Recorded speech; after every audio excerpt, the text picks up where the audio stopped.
Good morning. I'm Sandra Cameron, VSBA's Director of Public Policy. VSBA continues to monitor legislation that affects school boards across the state.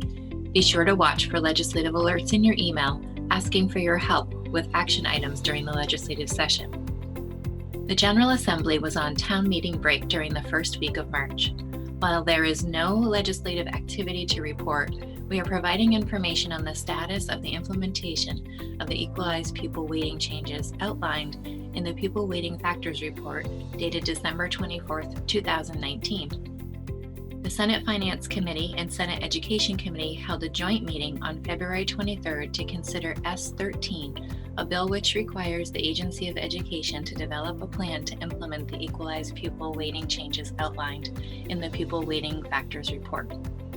Agency of Education Secretary Dan French testified that he does not believe the AOE has the capacity or expertise to develop such an implementation plan. He recommended that the General Assembly should commission an outside entity to develop and propose an implementation plan for its review. Alex Yin of the Winooski School Board and Victoria Capitani of the Dover Select Board also testified and both supported expeditious implementation of the Pupil Weighting Factors Report.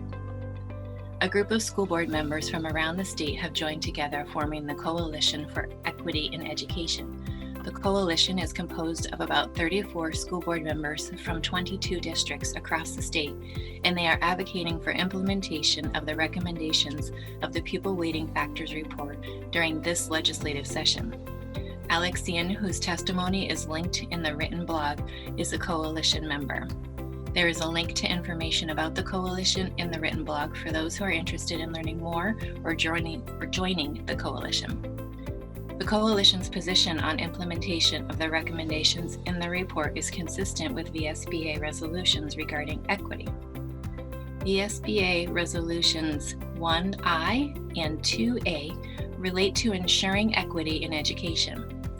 To determine an advocacy position more specific to the Pupil Weighting Factors Report, the VSBA board voted and approved two motions at the March 2020 meeting related to the report.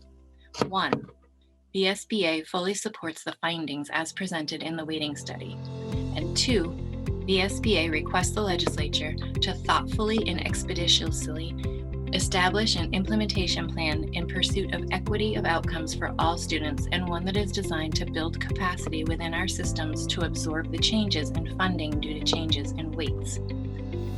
Due to lack of progress on motion number 2 in 2020, the VSBA advocated for the establishment in the last biennium, which was 2019-2020, of a working group to address implementation of the report's recommendations with a set timeline for the creation of the working group product by sending a letter to committee chairs, which is linked in our written blog. Since a working group was not established in the last biennium, the VSBA's position on the report continues to be represented by the motions from March of 2020, support for the findings of the report, and a thoughtful and expeditious implementation plan in pursuit of equity of outcome for all students.